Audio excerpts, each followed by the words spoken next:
In a small suburban home where dreams seemed just out of reach, 10-year-old Ethan Collins sat in his wheelchair, staring longingly at the grand piano across the living room.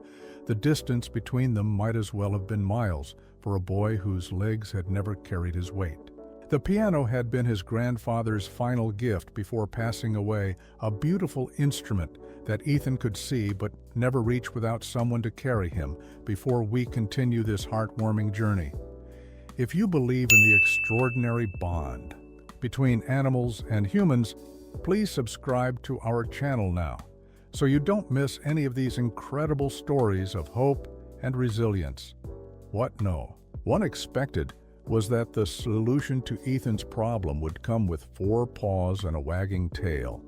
Max, the family's 3-year-old golden retriever, had watched Ethan's struggle each day, and something remarkable was about to happen, something that would not only change Ethan's life, but also show the world that sometimes our greatest helpers come in the most unexpected forms.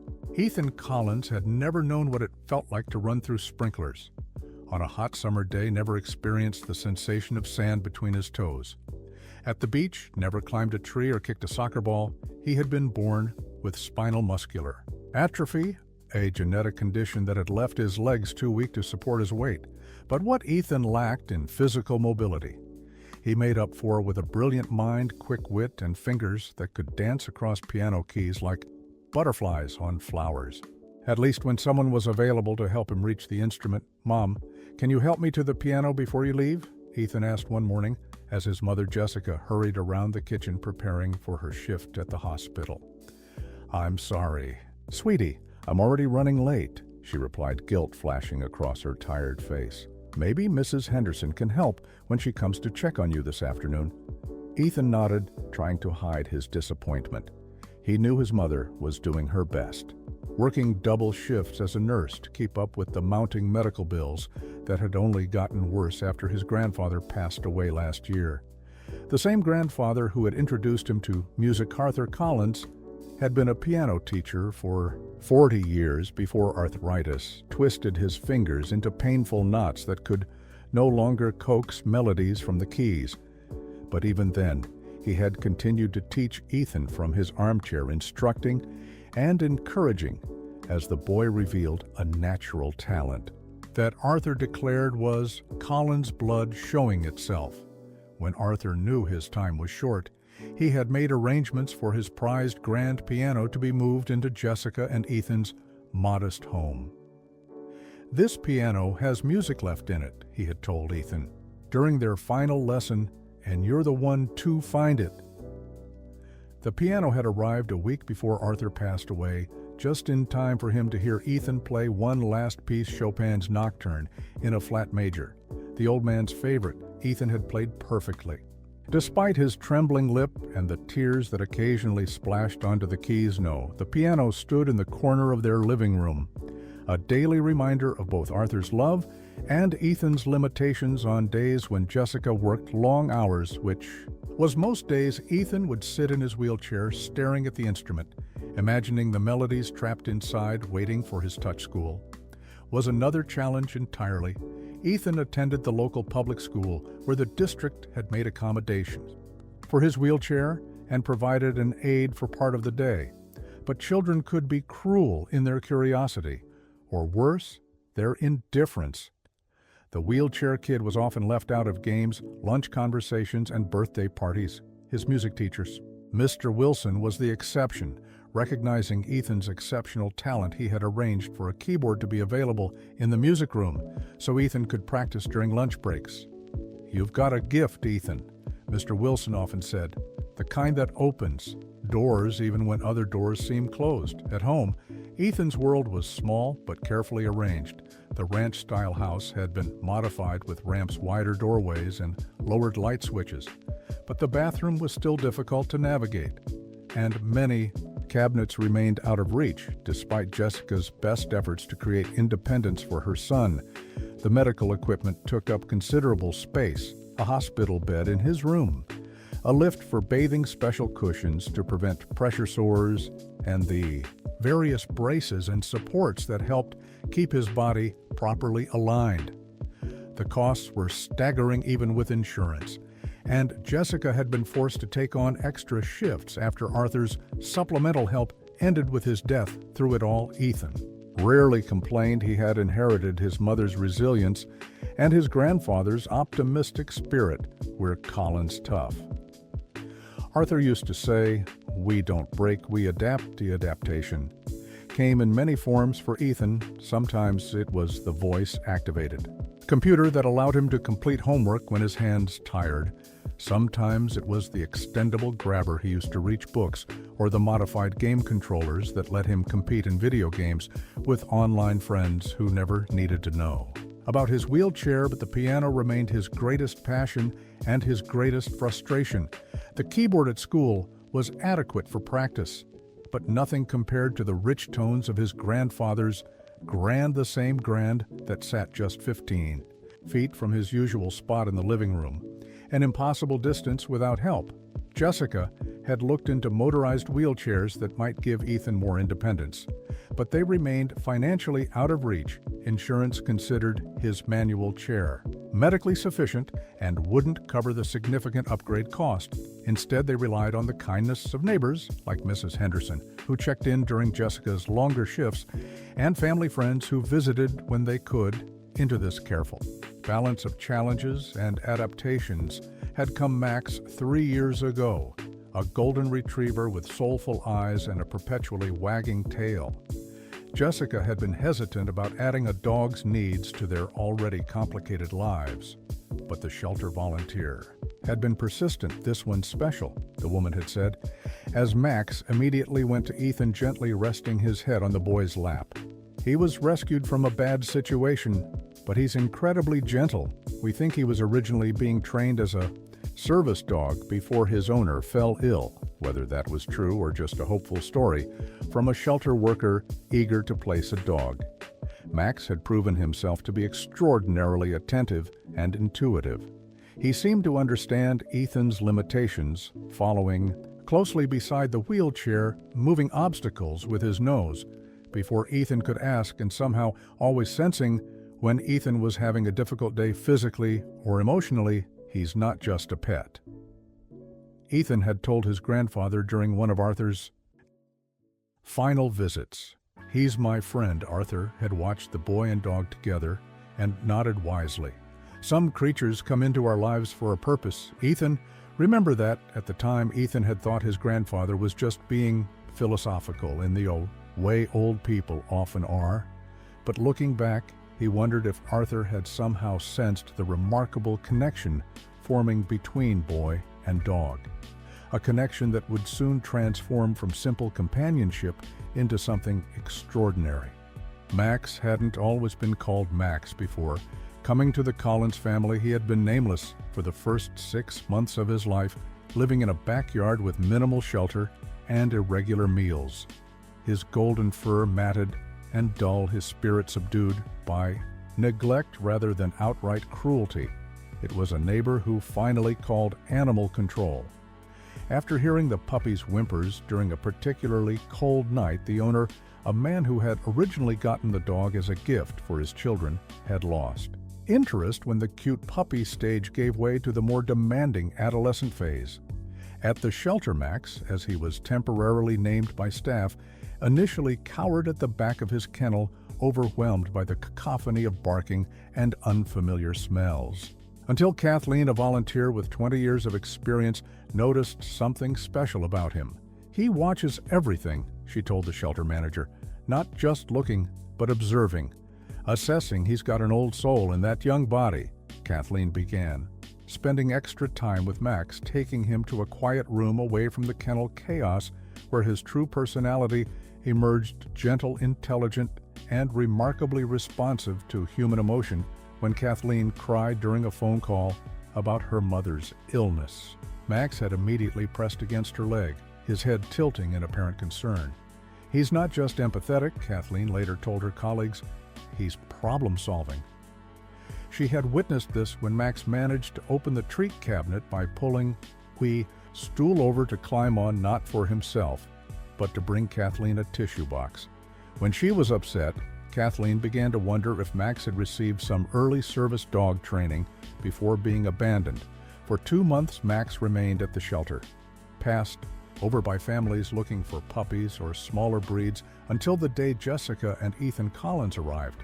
Jessica hadn't planned on adopting a dog, but Ethan's physical therapist had suggested that a calm companion animal might provide emotional support during particularly difficult days. The moment Max saw Ethan in his wheelchair, his behavior changed completely. He approached slowly, tail wagging gently, and placed his head carefully on the boy's lap as if he'd been trained for exactly this moment. "He chose you," Kathleen said simply, as Ethan's face lit up with a smile that Jessica hadn't seen since before her father's illness. The adoption paperwork was completed that day, though Jessica had serious reservations about adding another responsibility to their already challenging lives. "I'm not sure we can handle a dog right now," she confided to Kathleen. "Sometimes the right dog makes everything easier." "Not harder," Kathleen replied, "and I think Max might be exactly what Ethan needs." The transition home had been remarkably smooth. Max quickly learning the household routines and seeming to understand Ethan's limitations. Without any special training, he would lie beside Ethan during homework, stand nearby during transfers to and from the wheelchair, and somehow always position himself where Ethan could easily reach him for petting. What amazed Jessica most was how Max anticipated needs before they were expressed. When Ethan dropped something, Max would retrieve it. When Ethan seemed tired, Max would bring his water bottle from the coffee table. When the doorbell rang, Max would stay protectively by Ethan's side until the visitor was identified as friendly. "It's like he was made for us," Ethan said one evening. As Max rested his head on the boy's lap, their nightly ritual before bedtime, Jessica had to agree. There was something almost supernatural about the way Max had integrated into their lives. Easing burdens rather than creating them, she found herself talking to the dog when Ethan was at school, confiding worries about bills and her son's future, Max listening with attentive eyes that seemed to understand. Max's intelligence became even more apparent. As months passed, he learned to open the refrigerator. When asked, fetch specific items by name, and even seemed to understand time concepts like "not now" or "after dinner." He would bring Ethan's phone when it rang from another room, carry notes between Jessica and Ethan when they were in different parts of the house, and somehow sense when Ethan was having a bad day, physically standing closer, offering more frequent contact on cold mornings when Ethan's muscles were particularly stiff. Max would lie across his feet, providing warmth that helped ease the pain during thunderstorms. When Ethan's anxiety spiked, Max would press his body against Ethan's chair, creating a living barrier against fear. What no one yet realized was that Max was constantly observing, constantly learning the household. Patterns, the challenges Ethan faced, the solutions humans created, and those they hadn't yet discovered. He watched Jessica lift Ethan from his wheelchair to the couch, noticed how the boy's eyes constantly drifted to the piano when no one was available. To help him reach it, observed the mechanics of the wheelchair, the brakes, the wheels, the way weight shifted. When Ethan moved, Max had been with the Collins family for nearly 2 years when he began testing theories, nudging Ethan's wheelchair when the brakes weren't engaged to see how much force was required to move it, pulling blankets from the couch to Ethan's lap to understand how fabric could be tugged without disturbing the boy's balance, using his teeth on different materials to determine what could be gripped without damage. These weren't random behaviors, but methodical experiments conducted when humans weren't watching or were too distracted to notice the focused intention behind what appeared to be ordinary dog antics. Max was solving a puzzle piece by piece through trial and error, his goal not fully formed even in his canine mind, but driven by a simple desire to eliminate the sadness he sensed whenever Ethan looked at the piano at night. Max would sometimes sit in front of the piano, studying it, as if trying to understand its importance. his head tilting at the occasional notes that sounded when his tail bumped the bench. He couldn't comprehend music as humans did, but he recognized patterns, and more importantly, he recognized Ethan's joy when seated at the keys occasionally. When the house was empty except for boy and dog, Max would test the distance between Ethan's usual spot and the piano, pacing it, walking the path dozens of times as if calculating possibilities, his brain processing information differently than a human's, but no less effectively focusing on the practical problem at hand, rather than the seeming impossibility of the task. Max wasn't trained as a service dog, had never been taught specific tasks to assist with mobility, but he possessed something perhaps more valuable, a natural intelligence combined with deep empathy and a willingness to try solutions humans might never consider. And so, as autumn turned to winter and the days grew shorter, Max continued his quiet observations and experiments, moving closer day by day to a solution that would change everything for the boy who couldn't walk to the piano. The day everything changed began, like many others, with disappointment. Ethan had woken up feeling particularly good, his fingers limber, his mind clear, the kind of day when music seemed to flow through him, even without an instrument to play it. "Mom, can you help me to the piano before you leave?" he asked, knowing the answer before Jessica even gave her apologetic smile. "I wish I could, sweetie, but I'm covering a double shift today," she replied, rushing to gather her things. "Mrs. Henderson can't come until 4, but I'll be home by 9 and we'll have a long session." "Then I promise," Ethan nodded, trying to hide his frustration. It wasn't his mother's fault. She worked impossible hours to keep their lives functioning, to pay for medications and therapies and the countless adaptations their home required. But knowing this didn't ease the ache of waiting hours to play when the music was already formed in his mind, begging for release. After Jessica left, Ethan went through his morning routine, the exercises he could manage on his own, the specially designed shirt with magnetic closures instead of buttons, the cereal he could reach from the low cabinet, Max watching attentively from his spot near the table. "It's just you and me today, buddy," Ethan said as he finished his breakfast. "At least until 4. He wheeled himself into the living room, positioning his chair in his usual spot, where he could see out the window and also keep the piano in view, a form of musical torture. He sometimes thought looking at the instrument he couldn't reach like being thirsty with water just beyond arm's length as the morning passed.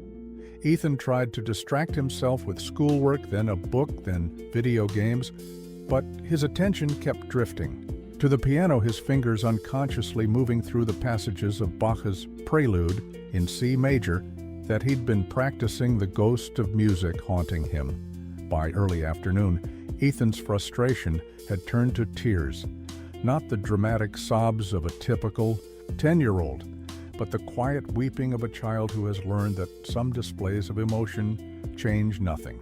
"It's not fair," he whispered to the empty room. "It's just not fair." Max, who had been dozing nearby, immediately raised his head at the sound of distress in Ethan's voice. The dog stood stretching briefly before padding over to place his head on Ethan's lap, a gesture that usually provided comfort. But today, Ethan couldn't be consoled. "I just want to play," he said, stroking Max's ears. "Is that too much to ask? To play when I want to, not when someone can help me?" Max tilted his head as if considering this question, his eyes moving from Ethan to the piano and back again. Then something unexpected happened. The dog backed away, barked once sharply, and trotted to the piano. "What is it, boy?" Ethan asked. Wiping his eyes, Max barked again, pawing at the piano bench, then returned to Ethan, tugging gently at his sleeve with his teeth, before returning to the piano, repeating this journey several times with increasing urgency. "I know that's where I want to go," Ethan said, confusion giving way to irritation, "but I can't get there. That's the whole problem." Max whined softly, then did something he'd never done before. He moved behind Ethan's wheelchair and nudged it forward with his nose. The chair barely moved an inch, But Ethan felt the slight shift, his irritation instantly replaced by surprise. "Max, what are you doing?" The dog nudged again, more firmly this time, moving the chair several inches across the hardwood floor. Ethan's heart began to race as he realized what Max was attempting. "Are you trying to push me to the piano?" he asked incredulously. Max barked once, as if in confirmation, and continued pushing the effort. Clearly difficult for him, the angle awkward, the leverage. Poor Ethan quickly engaged his wheel locks, stopping the chair. "Wait, Max, you can't just push me. You might tip the chair over," Ethan said, his mind suddenly racing with possibilities. He'd never considered, but maybe. Ethan spent the next hour experimenting, directing Max to try different approaches to moving the wheelchair, the dog seemingly understanding that they were problem-solving together. They tried Max pulling at Ethan's pant leg, which only resulted in a ripped seam. They tried having Max push from different angles, which proved too difficult to control. They tried having Max pull a blanket tied to the chair, which worked slightly better, but kept slipping off.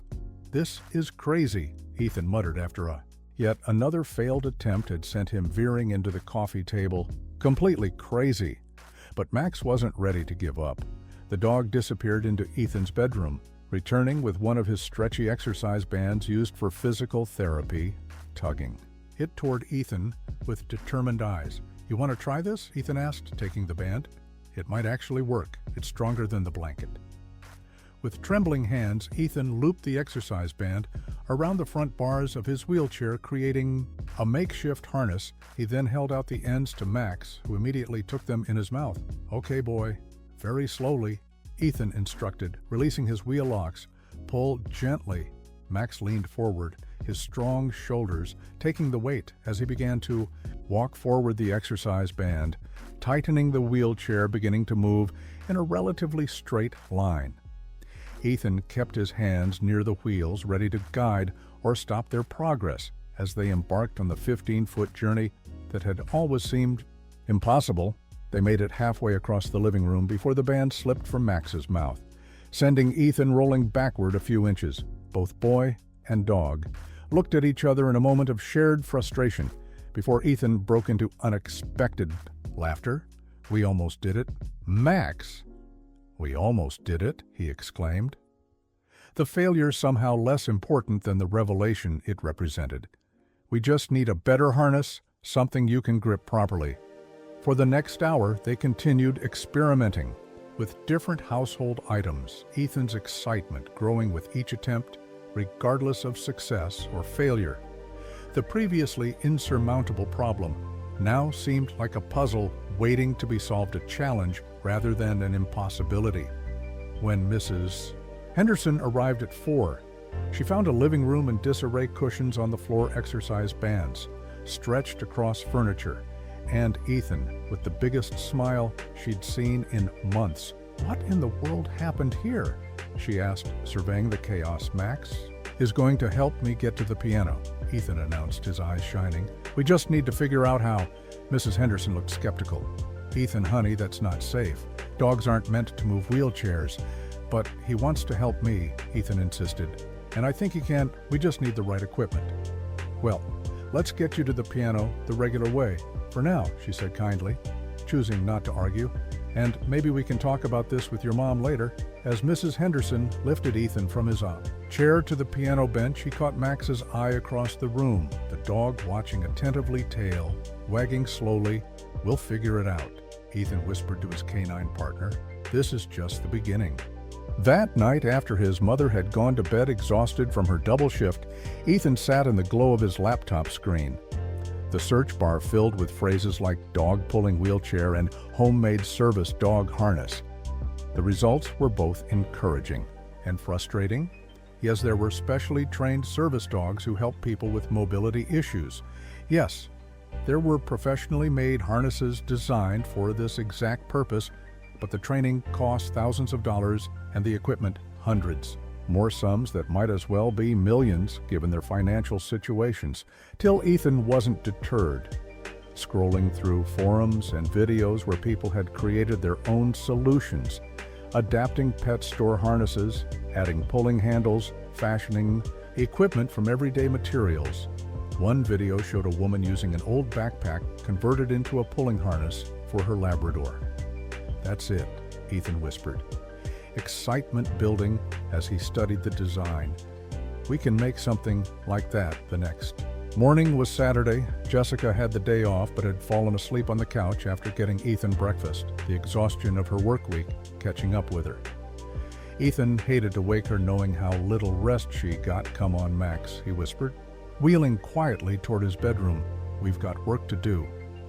In his closet, Ethan found an old backpack from elementary school, too small for his current school books, but potentially perfect for their project, using scissors he could barely manage with his limited hand strength. He cut away sections of the backpack, preserving the straps and main body. "This might actually work," he murmured as Max watched attentively. The real challenge came in trying to attach the modified backpack to Max the dog, patiently allowing Ethan to drape the makeshift harness over his back, but securing it properly required more dexterity than Ethan possessed. After several frustrating attempts, Ethan's hands were shaking from exertion. "I need help," he admitted reluctantly. If understanding Max trotted to the living room and stood beside the couch where Jessica slept, then looked back at Ethan questioningly. Ethan shook his head. "No, don't wake her. She needs rest." He paused, thinking, "But maybe." He wheeled to the phone and with trembling fingers dialed a number. "Hi, Mr. Wilson. It's Ethan Collins. I know it's Saturday, but I was wondering if you could help me with something." An hour later, Ethan's music teacher arrived, curious about the urgent project that had his students so excited. Tim Wilson had always had a soft spot for Ethan, impressed by both his musical talent and resilience. When Ethan explained what they were attempting, Mr. Wilson's initial skepticism gave way to cautious enthusiasm. "It's ambitious," he acknowledged, examining the modified backpack, "but not impossible. Let's see what we can do with Mr. Wilson's help." They reinforced the straps with duct tape, added padding where the harness would rest on Max's shoulders, and created a handle that extended forward for easier gripping. They then attached lightweight cord to the front of Ethan's wheelchair, creating connection points for the harness. "Now, remember, this is just an experiment," Mr. Wilson cautioned as they fitted the completed harness on Max. "If it seems to hurt Max or if you feel unsafe, you stop immediately." Ethan nodded solemnly. "I promise." They started in the hallway where there was a straight path with fewer obstacles, Max seeming to understand the importance of their task, standing patiently as Mr. Wilson connected the harness to the wheelchair. "Okay, Max," Ethan said, releasing his wheel locks. "Pull gently." Max leaned forward into the harness and began to walk the wheelchair, moving smoothly behind him. Ethan keeping his hands near the wheels for guidance, the trio moved slowly down the hallway, Max walking steadily. The makeshift harness holding. "It's working," Ethan exclaimed, his voice a mixture of disbelief and joy. "Mr. Wilson, it's actually working." They practiced turning corners, stopping, starting again, Max quickly learning to respond to verbal commands. Stop, slow, right, left. The dog's intelligence apparent in how rapidly he adapted to his new role by the time they attempted the living room chorus from Ethan's usual spot to the piano. Max was moving with confidence, responding to the lightest touch on the harness. "Should we wake your mom?" Mr. Wilson asked as they approached the piano successfully. For the third time, Ethan hesitated. "Not yet. I want to surprise her when we've really got it down." And he paused. "I'm afraid she'll say it's too dangerous." Mr. Wilson considered this. "It is a bit unconventional, but I don't see any immediate safety issues as long as you're careful." He helped Ethan transfer from the wheelchair to the piano bench. "Just promise you'll tell her soon, okay?" "I will," Ethan agreed, "once we've practiced more." After Mr. Wilson left, Ethan and Max continued their training sessions whenever Jessica was sleeping or out running errands. Max seemed to grow more confident with each attempt, the dog somehow understanding the importance of slow, careful movements. His strength controlled his attention, completely focused on his task. They developed a communication System beyond verbal commands, Ethan learning that a slight pressure with his right hand on the harness handle signaled a right turn, left hand for left, while a gentle double tap meant stop.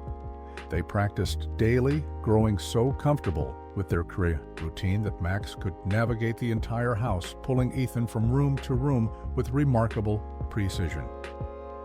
The first time Ethan reached the piano completely independently with only Max's assistance, he could barely believe it had actually worked. His hands trembling, not from exertion, but from emotion, as they hovered over the keys. "We did it, Max," he whispered. Tears forming in his eyes.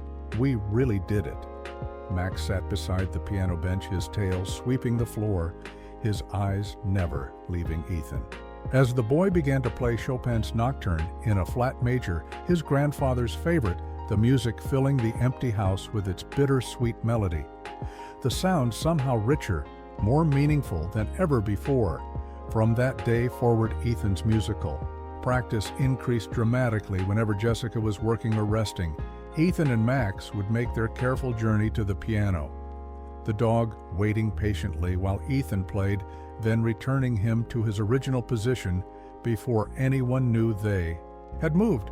Ethan's playing improved noticeably, the regular practice allowing him to tackle more difficult pieces to express emotions. He sometimes struggled to verbalize his music teacher, commenting on his progress during their weekly lessons. "Whatever you're doing, keep it up," Mr. Wilson encouraged. "You're playing better than ever." Ethan shared a secret smile with Max, who waited by the classroom door. "I have a really good practice partner," he replied, the dog's tail thumping against the floor, in apparent agreement. As the weeks passed, Ethan's confidence grew, along with his musical abilities. The secret practice sessions with Max's help, allowing him to master pieces that had previously seemed beyond his reach. His fingers growing stronger, more nimble, his interpretation more nuanced. Sir Wilson was amazed by the transformation. "You're playing at a level I wouldn't expect for at least another year," he told Ethan during one lesson. "Whatever practice routine you've developed is clearly working." Jessica too noticed the change, though she remained puzzled by it. "I don't understand how you're improving so quickly when you're getting less time at the piano," she remarked one evening after Ethan had played a particularly moving rendition of Debussy's Clair de Lune. Ethan shrugged, trying to appear casual. "Just making the most of the time I do get, I guess." What neither of them knew was that Ethan now practiced nearly every day while Jessica was at work or sleeping, Max faithfully helping him to and from the piano multiple times, their teamwork growing so seamless that they could complete the journey in less than a minute. The makeshift harness now refined with added padding and stronger connections. The evidence of their secret sessions was minimal. The slight displacement of the piano bench, the subtle tracks in the carpet where the wheelchair had passed through. But Jessica was too exhausted from her demanding schedule to notice these small details, and Ethan was careful to return everything to its original position. The only real challenge came in hiding Max's harness, which Ethan kept tucked beneath his mattress, bringing it out only when they were certain to be alone, the fear of discovery diminishing as their confidence in their system grew. An afternoon as Ethan was deep into practicing Bach's Jesu Joy of Man's Desiring. The front door opened unexpectedly, Jessica returning early from her shift due to a scheduling change. Ethan froze mid-phrase Max, who had been lying beside the piano, immediately alert. "Ethan," Jessica called from the entryway. "How did you get to the piano?" Panic surged through Ethan as he heard his mother's footsteps approaching. There was no time to return to his wheelchair, no way to hide what they had been doing. Max, sensing his distress, moved closer, pressing against his leg in silent support. "Hi, Mom," Ethan said, trying to sound casual. As Jessica appeared in the doorway, "You're home early." Jessica stood motionless, taking in the scene, her son at the piano, his wheelchair sitting empty several feet away. "Ethan, how did you get over there? Where's Mrs. Henderson?" "She couldn't come today," Ethan admitted, "but I wanted to practice." Jessica's expression shifted from confusion to alarm. "Did You try to transfer yourself? Ethan, that's incredibly dangerous. You could have fallen and gotten hurt. Been stuck on the floor for hours. No, Mom, I didn't transfer myself, Ethan said quickly. Max helped me. Max? Jessica repeated, her voice laden with disbelief. The dog helped you? Ethan nodded, gesturing to where Max sat beside the piano bench. We've been practicing for weeks. He pulls my wheelchair using a harness I made. Jessica moved further into the room, noticing for the first time the slight disturbance in the carpet, the arrangement of furniture that now formed a clear path from Ethan's usual spot to the piano. Show me, she said, her voice carefully. Neutral? The harness is under my mattress. Ethan explained. If you could get it, I can show you how it works, still looking skeptical. Jessica left and returned moments later with the modified backpack. You made this? Mr. Wilson helped, Ethan admitted. But it was my idea. Max was trying to push my chair, and I realized if he had the right equipment, he could pull it instead. Jessica examined the harness, noting the careful reinforcement, the padded sections designed to distribute weight comfortably across the dog's shoulders. And this actually works perfectly, Ethan said. Enthusiasm breaking through his nervousness. Max is so careful, Mom. He goes really slow and stops whenever I tell him to. We practice every day while you're at work. Jessica's expression was unreadable as she processed this information. Every day? For how long? About a month, Ethan admitted. I was going to tell you, but I wanted to make sure it really worked first, and he hesitated. I was afraid you might think it was too dangerous. Jessica sat down heavily on the couch. I don't know what to think. Ethan, this is not something I ever imagined. Are you mad? Ethan asked, his voice small. Jessica looked at her son, then at Max, who sat alert, watching her reaction. No, I'm not mad. I'm just trying to understand. She paused. Show me how it works, Ethan nodded eagerly. We need to get me back in my chair first. After Jessica had transferred Ethan back to his wheelchair, they fitted Max with the harness, connecting it to the chair, as Ethan explained the system they had developed. Okay, Max, Ethan said. Once everything was secure, piano time. With impressive precision, Max began to pull the wheelchair, moving at a steady pace across the living room, navigating the slight turn required to reach the piano, Ethan keeping his hands near the wheels for minor adjustments, but largely letting Max lead the way they arrived at the piano without incident. Max stopping precisely in the right position, Jessica watched the entire demonstration with widening eyes. That's amazing, she finally said. I had no idea he could do something like that. He's really smart, Mom, Ethan said, patting Max's head proudly. And he seems to like helping me. It gives him a job. But Ethan, Jessica began her practical concerns resurfacing. What about safety? What if the harness broke or Max got startled by something? We've thought of that, Ethan assured her. The harness is super strong, and Max doesn't get startled easily. He's always totally focused when we're doing this. Jessica knelt beside Max, examining the dog with new appreciation. You really are something special, aren't you? She said softly. Scratching behind his ears. So we can keep doing it? Ethan asked hopefully. It means I can practice whenever I want, not just when someone's available to help me. Jessica was quiet for a moment, weighing her son's independence against her instinctive caution.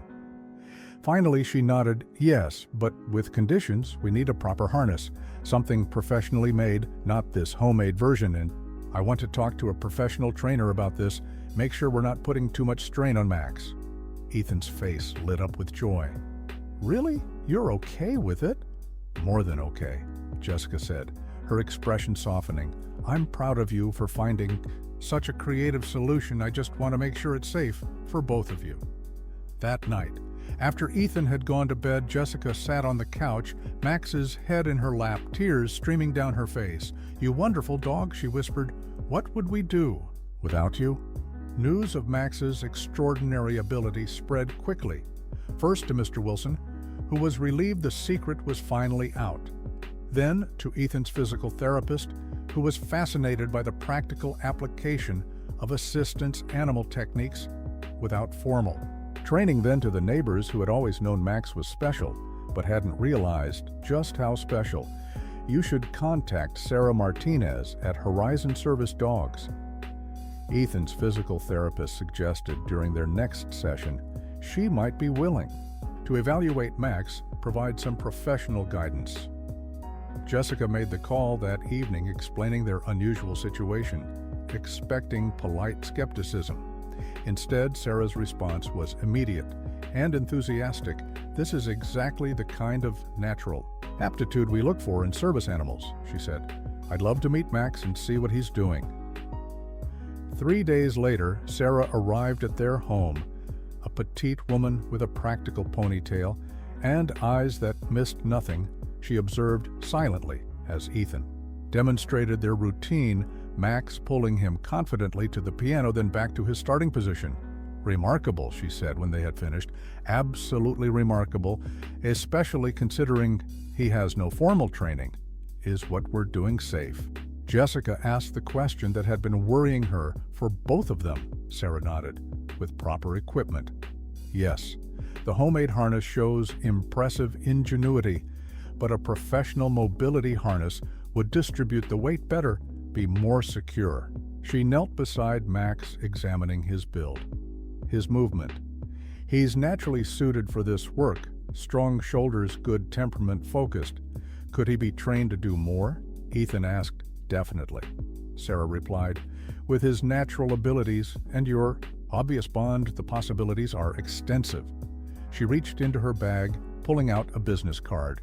"Our organization normally charges thousands for service dog training, but in Max's case, I'd like to offer some sessions pro bono. This is a unique situation we could all learn from." The following weeks brought remarkable changes to the Collins household. Professional training sessions twice weekly, a proper mobility harness donated by Horizon Service Dogs, and a growing confidence in both Ethan and Max as their capabilities expanded.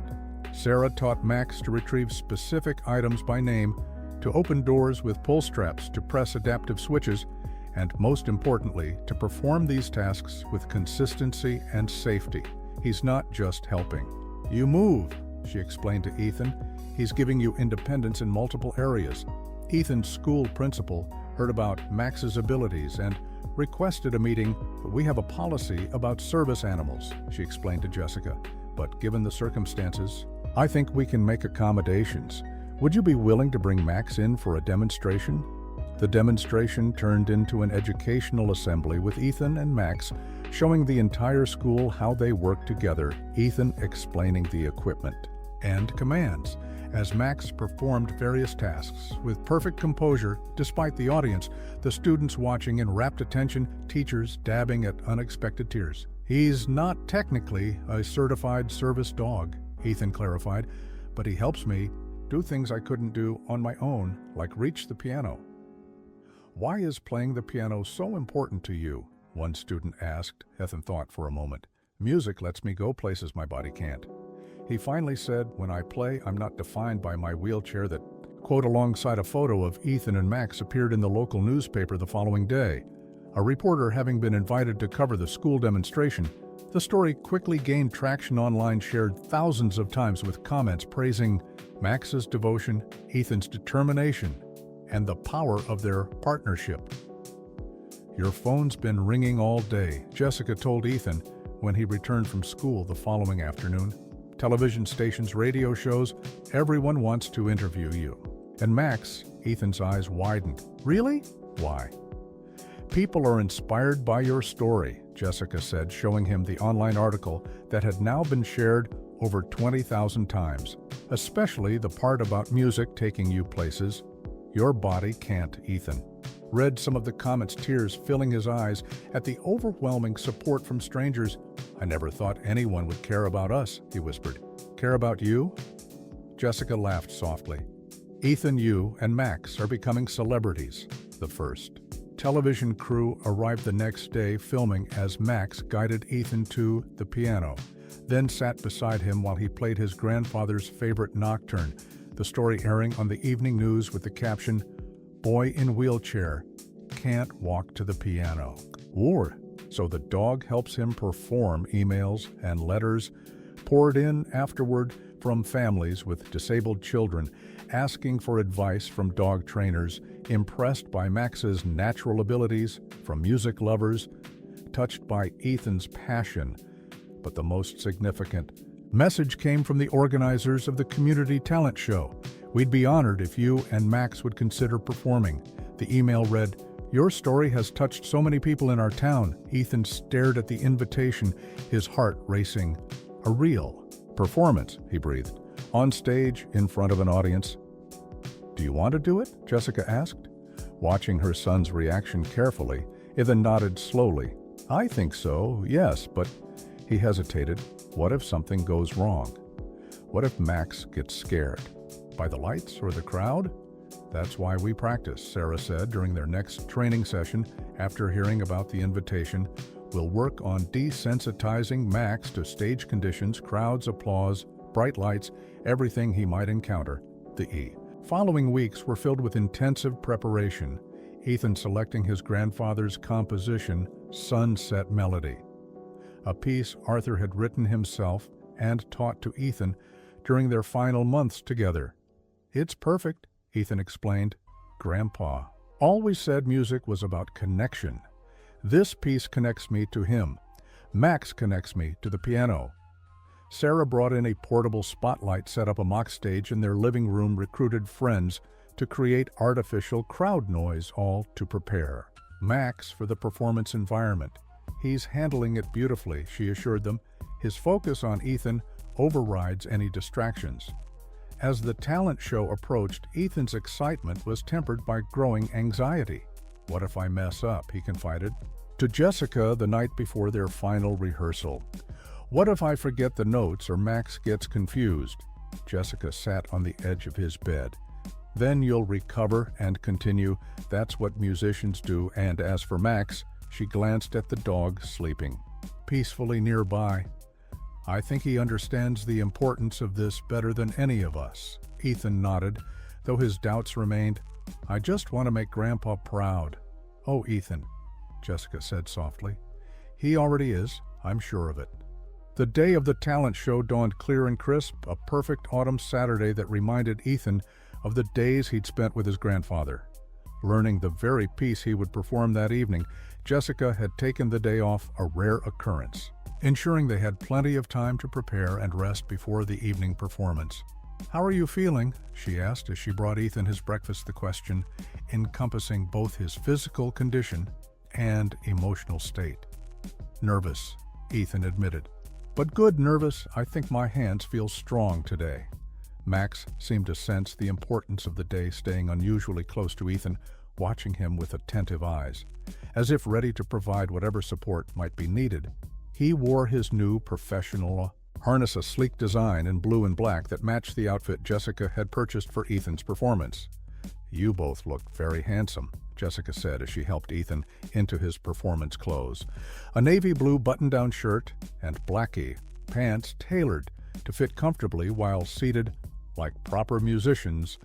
They had arranged to arrive at the venue early, allowing time for a final rehearsal on the actual stage, a chance for Max to become familiar with the performance space for Ethan. To test the piano that would be used, Mr. Wilson had insisted on accompanying them, providing moral support and professional advice. "Remember to take your time," he reminded Ethan as they loaded into Jessica's car. "The audience will wait, no need to rush." The community center auditorium was larger than Ethan had imagined, seating nearly 300 people, the stage illuminated by professional lighting, a grand piano positioned center stage gleaming under the spotlights. Backstage was a flurry of activity, other contestants practicing last-minute adjustments, stagehands arranging equipment. "Wow," Ethan breathed as they entered through the side door. "It's bigger than I thought," Jessica squeezed his shoulder. "But the piano is still just a piano, and Max is still just..." "Max, focus on them, not the size of the room," the stage manager greeted them warmly. Having been briefed on their unique requirements, "We've reserved time for you to practice your entrance and positioning," she explained. "And we've marked the stage with tape to guide Max to the exact spot. As they approached the stage, however, Max's behavior suddenly changed, the normally composed dog becoming agitated, whining softly, pulling slightly at his leash, his eyes fixed on something in the wings. "What's wrong, boy?" Ethan asked. Concerned by this uncharacteristic anxiety, Sarah, who had joined them at the venue, knelt beside Max. "Something's bothering him," she observed. "Has this happened during rehearsals?" Jessica shook her head. "Never. He's always completely focused." They followed Max's gaze, discovering the source of his distress. A large fan positioned in the wings, creating strong air currents across the stage. "The moving air is confusing his senses," Sarah explained, "and probably carrying unfamiliar smells, too." The stage manager quickly had the fan repositioned. "We use it to create airflow for the dancers," she explained, "but we can certainly adjust for your performance." With the fan moved, Max settled, immediately his composure returning as they began their rehearsal on stage. The dog navigating the taped path perfectly, guiding Ethan's wheelchair to the precise position beside the piano bench, then standing by as Jessica helped transfer Ethan. "To the bench, perfect," the stage manager declared after they had run through the process twice. "Absolutely beautiful. Do you need anything else for your performance?" Ethan hesitated, then asked, "Could we maybe have a picture of my grandfather on the screen behind us?" "He wrote the piece I'm playing." "Of course," she agreed. "Just email me the photo and we'll have it ready." As they finished their rehearsal, Ethan spent a few minutes at the piano, testing its action, its tone, finding it beautifully. Maintained responsive to his touch. "It's perfect," he told Mr. Wilson. "Even better than ours at home." Backstage, they found a quiet corner to rest, Max lying calmly at Ethan's feet, the dog's previous anxiety completely gone. Jessica helping Ethan through stretching exercises for his hands and arms, while Mr. Wilson offered last-minute technical advice. "Remember to breathe between phrases," he reminded Ethan, "and don't rush the cadenza in the middle section. Let it breathe," as other contestants arrived. The backstage area grew crowded, noisier. A dance troupe practicing their routine in the corridor, a magician testing props, a teenage rock band tuning instruments. Ethan tried to focus on his own preparation, but found his anxiety mounting as performance time approached. "There are so many people," he whispered to Jessica. "What if they don't like us?" "They will love you," she assured him. "Both of you just play from your heart, like you always do." An hour before the show was scheduled to begin, disaster struck. Ethan and Jessica were returning from the restroom when they encountered Max being fitted with his performance harness by Sarah, the specialized equipment suddenly tearing at a critical connection point. "No!" Sarah exclaimed, examining the damage. "The stitching has completely separated. Can it be fixed?" Jessica asked, alarm evident in her voice. Sarah shook her head.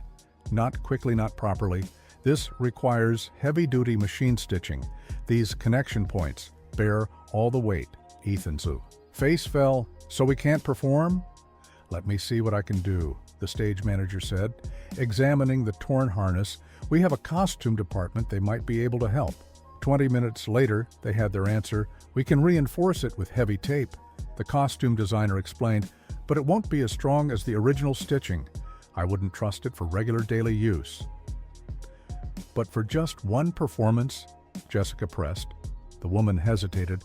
"Possibly, but I can't guarantee it." Ethan looked at Max, then at the damaged harness. "It's too risky," he said finally. "If it breaks during the performance, Max could get hurt or scared. I could get stuck on stage." He took a deep breath. "We should withdraw." "Wait," Sarah interjected. "What about your backup harness? The one you were using before?" Jessica's eyes widened. "The homemade one? I think it's still in the trunk of my car from when we brought Max's things." "It's not as good as this one," Sarah acknowledged, "but we know it works. We've tested it." 5 minutes later, Jessica returned with the original harness, the modified backpack that had started their journey. "It looks so primitive compared to the professional one," she said as they examined it. "But Ethan designed it specifically for Max," Mr. Wilson pointed out. "And it's never failed you, has it?" Ethan shook his head. Not once. Then I say we use it, Sarah decided. Sometimes the simplest solutions are the most reliable. As they fitted Max with the familiar harness, the dog's tail began to wag, his entire demeanor relaxing, as if returning to a comfortable routine. Ethan, too, felt a wave of nostalgia. This feels right, he said. Where we started, this is how we began. The stage manager appeared 15 minutes to curtain. She announced, "Are you ready?" Ethan took a deep breath, looking at Max, who sat alert, ready at his side, then at his mother, whose eyes shone with pride, and finally at the humble harness that had made everything possible. "We're ready," he said. "Let's play some music." Backstage was a symphony of last-minute preparations, contestants checking costumes, testing equipment, reviewing routines, while stagehands moved efficiently between them, ensuring everything was in place. Ethan's wheelchair positioned at the entry. Point Max, standing calmly beside him, the homemade harness. "Secure. You're on after the acrobatic twins," the stage manager informed them, checking her clipboard. "About 20 minutes from now." Ethan nodded, trying to control his breathing, the way Mr. Wilson had taught him when performance anxiety threatened to overwhelm his concentration. Jessica knelt beside his chair. "Are you okay, sweetie? We can still back out if you're not feeling up to it." "No," Ethan said firmly. "We're doing this, Max, and I have been practicing for months. We're ready." The talent show began. The audience applause filtering backstage as each act was announced, performers returning with flushed faces and adrenaline-fueled smiles. Ethan, watching the monitor that showed the stage, his nervousness growing with each successful performance. "They're all so good," he whispered. "What if we mess up?" Mr. Wilson, who had remained with them for moral support, leaned close.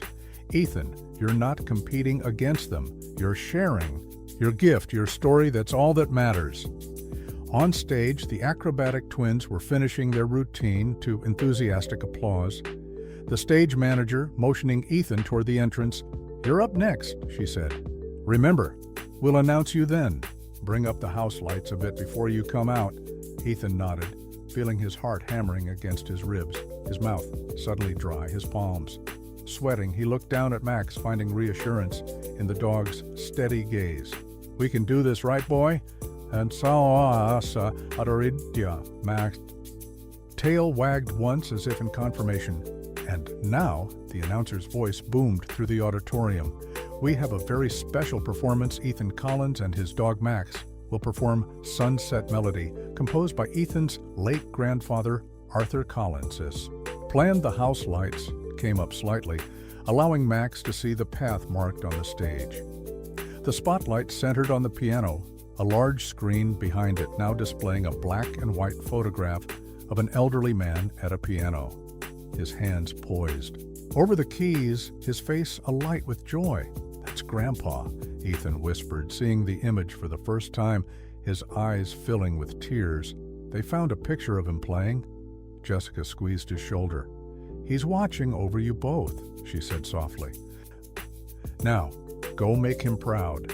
Ethan released his wheel locks and gave the command they had practiced hundreds of times. "Max piano time." With perfect poise, Max moved forward into the spotlight, the audience falling completely silent as they realized what was happening. The golden retriever carefully pulling Ethan's wheelchair across the stage, following the marked path with unwavering focus. Despite the lights, the crowd, the unfamiliar environment, they reached the piano without incident.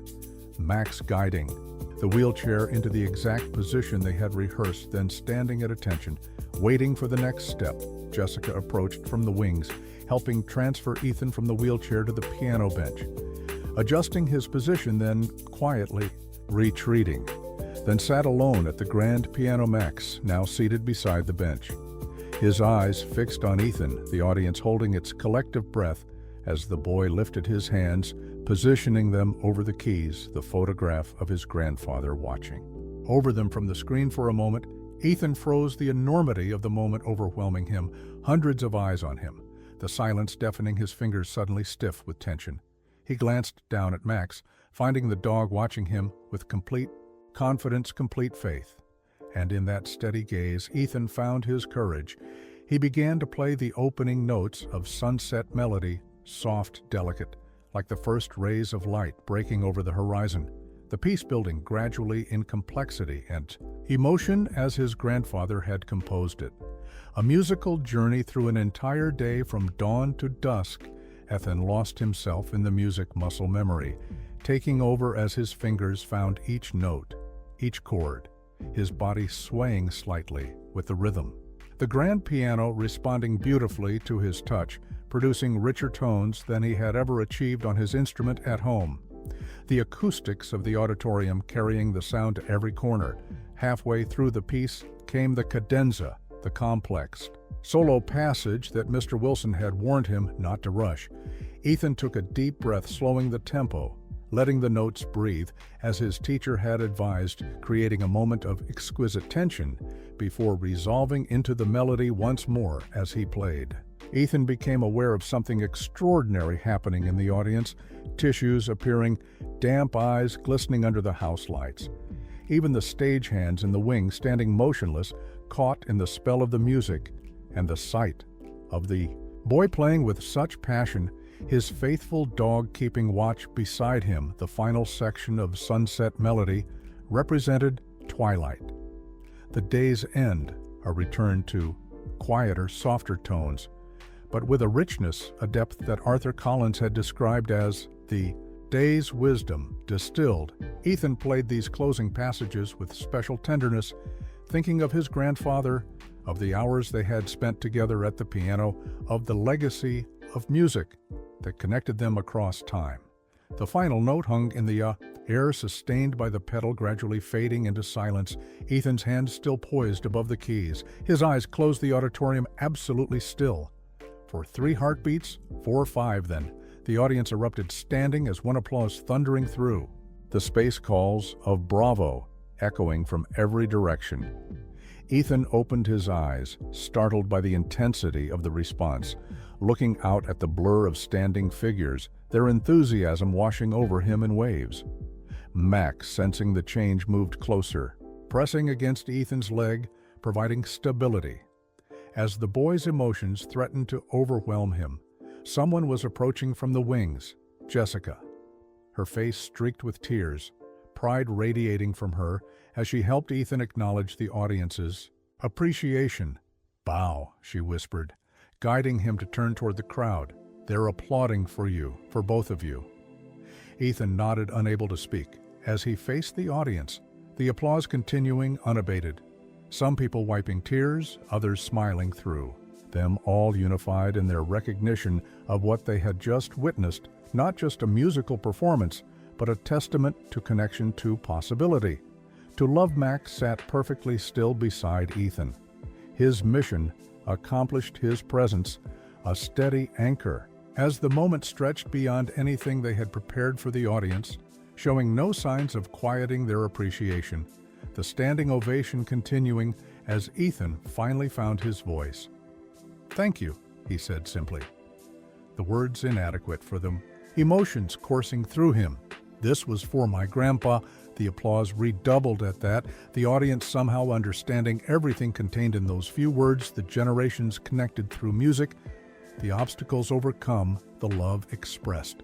Through every note Ethan had played, and for Max, Ethan added, reaching down to stroke the dog's head, "who helps me reach the piano." Backstage after their performance, Ethan and Max were surrounded by well-wishers, other contestants, stage crew members, all wanting to congratulate them, shake Ethan's hand, or in Max's case, offer appreciative pats the dog, accepting the attention with dignified composure while remaining protectively close to Ethan. "That was extraordinary," the talent show director said, kneeling to meet Ethan at eye level. "One of the most moving performances we've ever had in this show." Ethan smiled shyly. "Thank you, Max did great, didn't he?" "You both did," the director confirmed. "The judges are deliberating now, but regardless of the results, you've touched everyone here tonight." Jessica stood nearby fielding questions from local reporters who had covered the event, explaining the journey that had brought them to this moment. It started with Max trying to push Ethan's wheelchair, she told them. They figured out the solution together. Mr. Wilson hovered protectively, making sure Ethan wasn't overwhelmed by the attention, occasionally stepping in when the questions became too personal or the crowd too dense. "Ethan needs some space," he would say gently but firmly. "He's had quite an evening." As the excitement continued, Ethan found himself watching Max, the dog, showing signs of fatigue after the intense focus required for their performance. "Mom," Ethan called, "I think Max needs a break." Understanding immediately, Jessica created a path through the well-wishers, guiding Ethan's wheelchair to a quiet corner backstage where Max could rest. "You were perfect, buddy," Ethan said softly, as Max settled beside his chair with a contented sigh. "Absolutely perfect." The stage manager appeared. "They're ready to announce the winners," she informed. "Them, would you like to watch from the wings?" Ethan nodded, though winning seemed almost irrelevant. After the audience's response to their performance, they had accomplished what they came to do, had shared their story through music, had honored his grandfather's composition. The judges' opinion felt secondary to that achievement.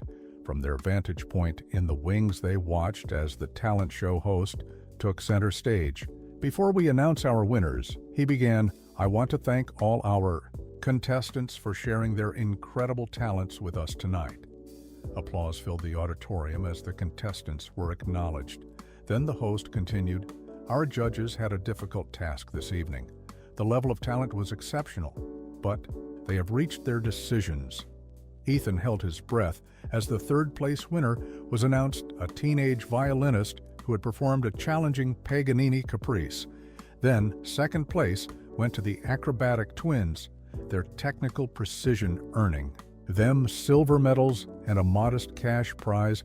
"And our first-place winner," the host paused dramatically, "for a performance that reminded us all of the power of connection, of overcoming obstacles, and of the incredible bond between humans and animals." "Ethan Collins and Max!" the audience erupted once more. Jessica gasping beside Ethan, his own eyes widening in disbelief. "We won," he whispered.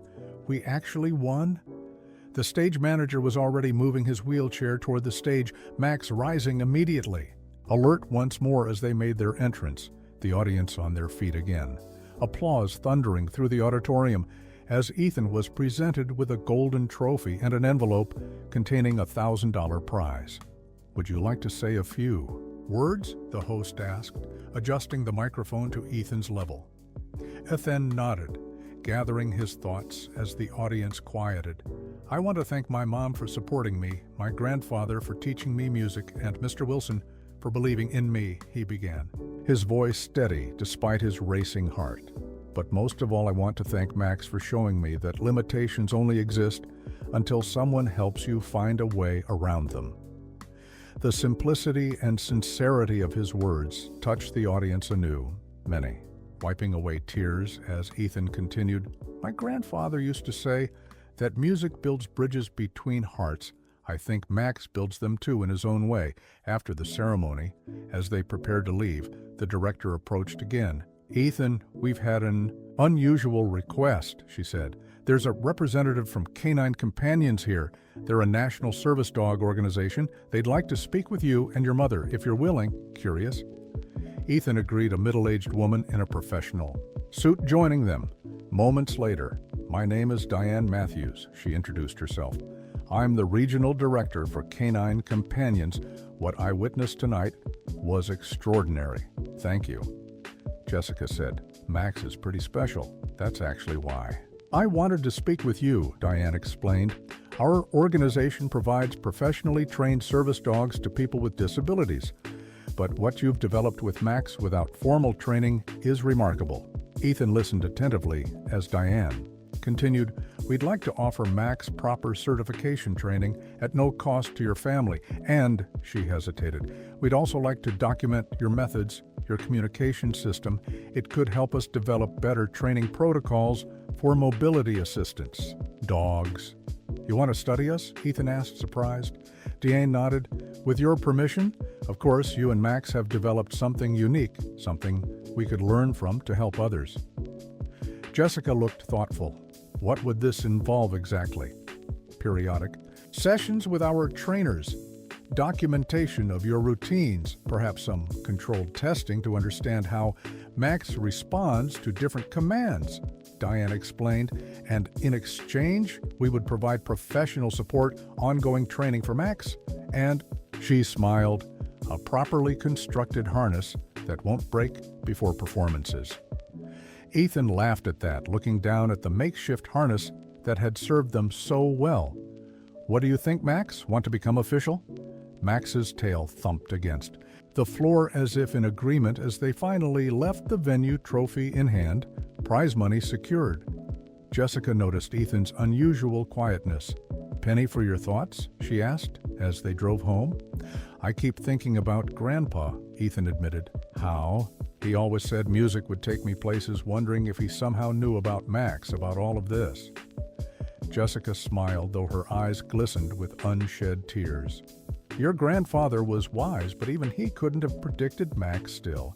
I think he would say this was exactly what he meant. Music did take you places, Ethan, just not in the way any of us expected," Ethan nodded thoughtfully, his hand resting on Max's head as the dog dozed in the back seat, exhausted from his extraordinary performance. "Do you think other kids like me could have dogs like Max?" "That's what Diane wants to help make happen," Jessica replied. "You and Max might be pioneers helping create opportunities for others." Ethan smiled at that idea. "Pioneers," he repeated softly. "Oh, I like that," as they pulled into their driveway, the trophy gleaming under the porch light. Jessica turned to her son. "Your grandfather would have been so proud today." "Ethan, not just of your playing, but of your creativity, your perseverance, everything you and Max have accomplished together." "I know," Ethan said with quiet confidence. I could feel him watching. That night, as Ethan drifted towards sleep, Max curled at the foot of his bed, the events of the day replaying in his mind. He whispered into the darkness, "Thanks, Grandpa, for the music and for Max. I think maybe you sent him to me." Perhaps it was his imagination, but as sleep claimed him, Ethan could almost hear the familiar chuckle of his grandfather, feel the gentle press of Arthur's fingers, guiding his own across piano keys now replaced by the steady warmth of Max's presence.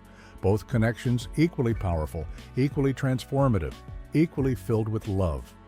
The video of Ethan and Max's performance uploaded to the talent show's social media page went viral overnight.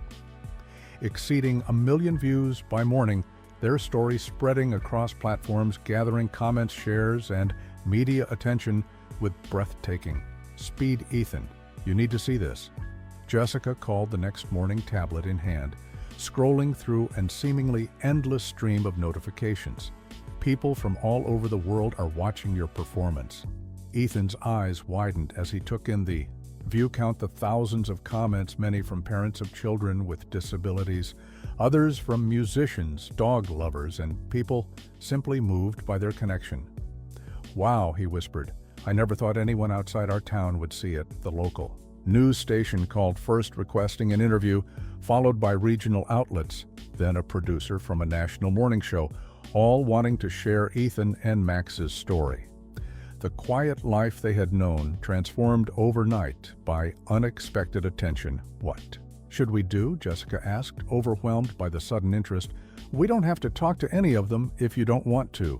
Ethan considered this, watching Max, who seemed unaffected by their newfound fame, still performing his morning routine with calm dedication. "I think we should," he decided finally. "If our story helps other kids like me find their own Max, that would be good, right?"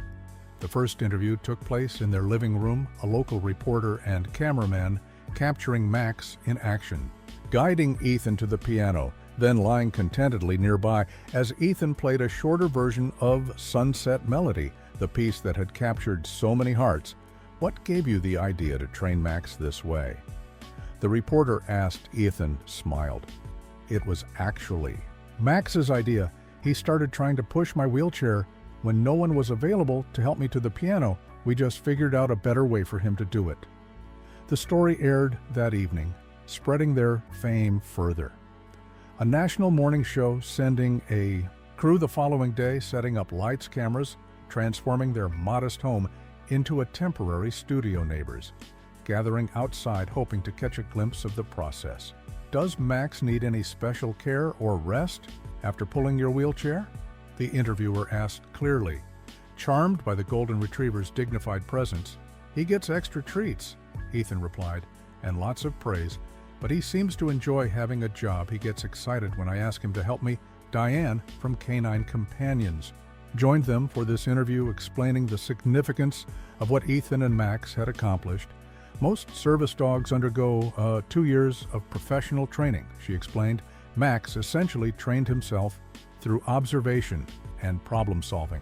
With Ethan's guidance, it's extraordinary." As their story spread, opportunities followed. An adaptive piano manufacturer reaching out, offering Ethan a custom keyboard that could be mounted on his wheelchair, eliminating the need to transfer to the R. Piano Bench, a local business, donating a professional-grade mobility harness for Max designed with gold threading in honor of his talent show victory. The most meaningful opportunity came from Dr. Michaels, director of the Children's Rehabilitation Center at the regional hospital. "We have many young patients who could benefit from meeting you and Max," she explained during a phone call with Jessica. "Seeing what's possible might give them hope during difficult treatments." Their first visit to the rehabilitation center revealed the true impact of their story. Children in various stages of treatment lighting up at the sight of Max, some reaching eagerly from hospital beds, others watching wide-eyed from wheelchairs as Ethan demonstrated how Max helped him navigate to a piano setup in the recreation room. "Can I pet him?" a small girl asked her arm in a cast, her legs immobilized following a car accident. "He's so beautiful, of course," Ethan replied, guiding his wheelchair closer so she could reach Max's golden fur. "He loves gentle petting, especially behind his ears." As the girl's fingers sank into Max's coat, her face transformed with delight. "He's so soft," she whispered. "Do you think a dog could help me too someday?" "Definitely," Ethan assured her. "There are all kinds of assistance dogs trained for different needs." Diane says they're working on a program inspired by what Max does. Throughout the visit, Ethan noticed something remarkable happening.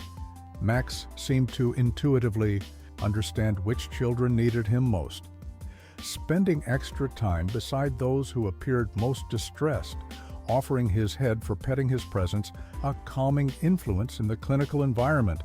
"He's a natural therapy dog as well as a mobility assistant," Dr. Michaels observed, watching Max gently place his head on the lap of a boy recently paralyzed in a diving accident. "Some animals just know." Ethan played for the children, 2 simple pieces that brought smiles, classical selections that created moments of beauty within the hospital's institutional walls, and finally, at the nurse's request, his grandfather's Sunset Melody, the staff gathering in doorways, patients listening intently as the music filled the space with warmth and hope. "Will you come back?" several children asked as the visit concluded, Max receiving final pats, Ethan promising to return soon. "I'd like to," Ethan told Dr. Michaels. "If it helps, more than you know," she assured him. "Seeing someone like you, someone who's found a way to pursue his passion, despite physical limitations, it matters enormously to these kids and their families."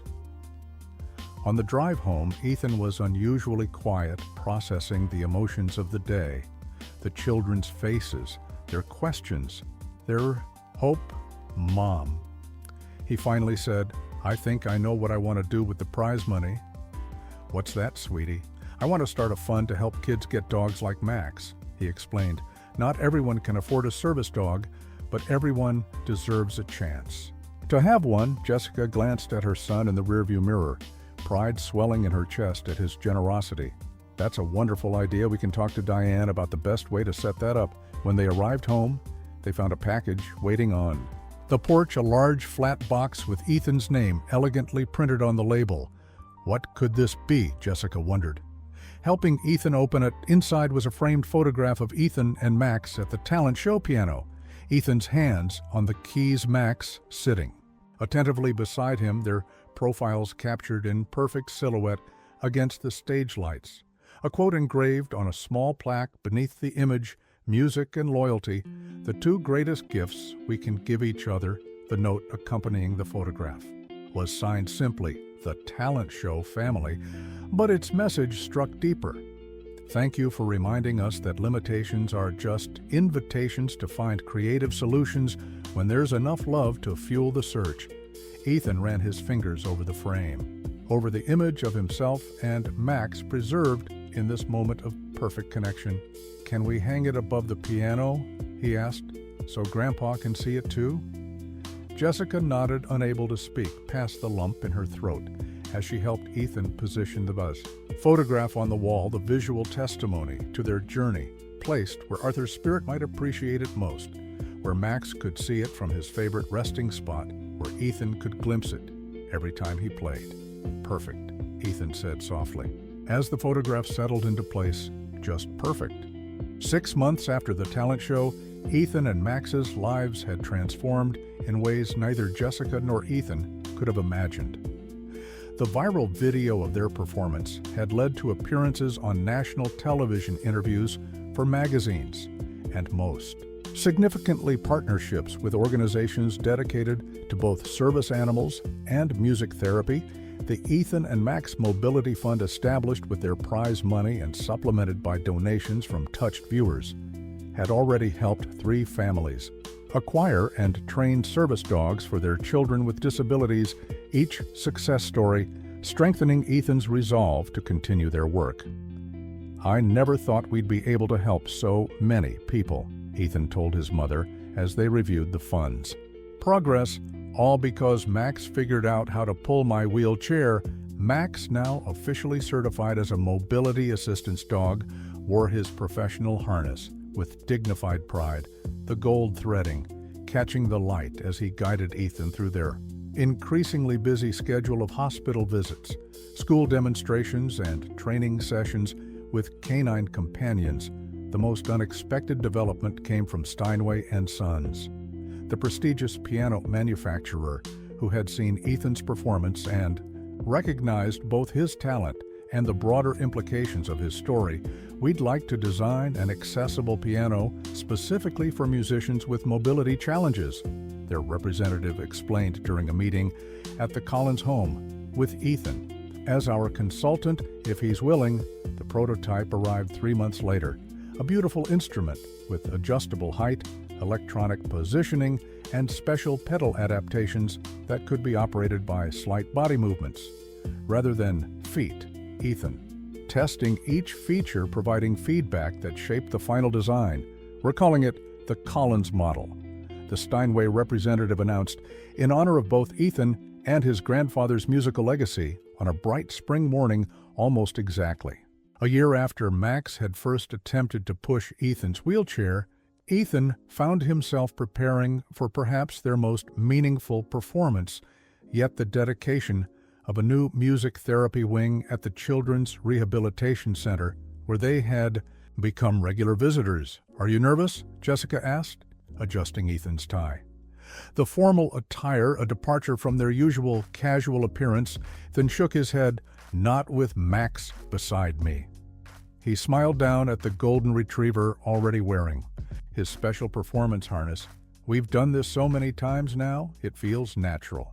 The Rehabilitation Center's new wing represented everything.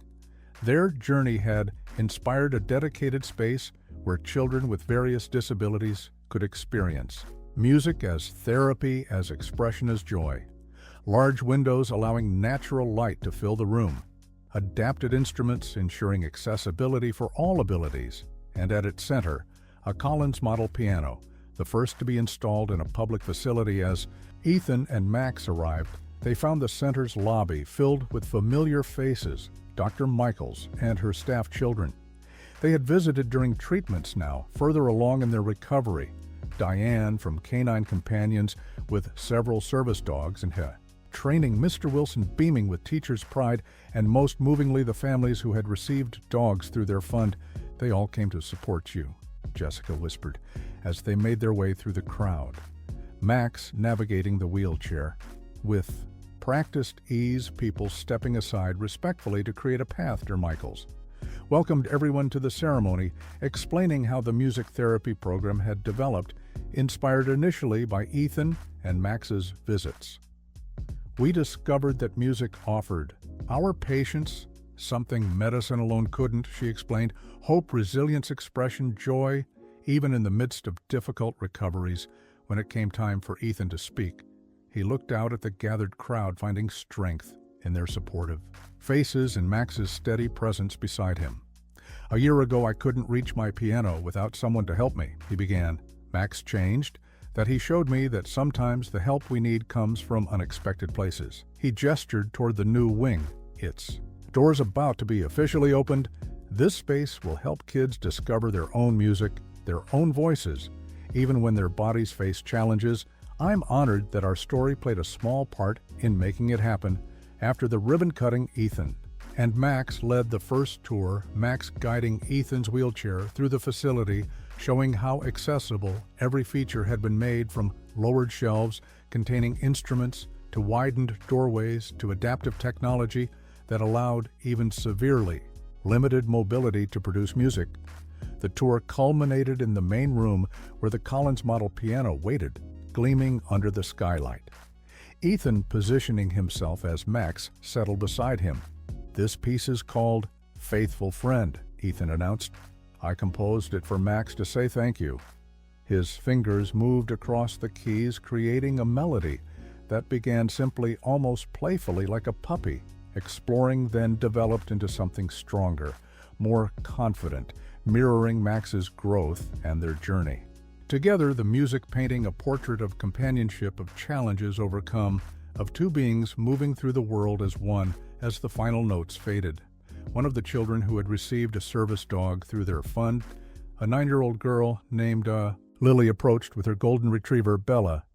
"Your dog helped you play piano," she said, "and now Bella helps me go to school by myself. Thank you for showing us it was possible." Ethan smiled, recognizing in Lily's face the same determination, the same hope he had discovered through his partnership with Max. "Bella is lucky to have you," he told her, "just like I'm lucky to have Max." Later that afternoon, as they returned home, Ethan tired but fulfilled. From the day's events, Jessica brought out a special package that had arrived earlier. "This came for you," she said, "from Arthur's old friend Daniel, the one who used to play with him in the symphony." Curious, Ethan opened the package, finding inside a collection of sheet music compositions by his grandfather that had never been published, never performed outside their small circle of musical friends.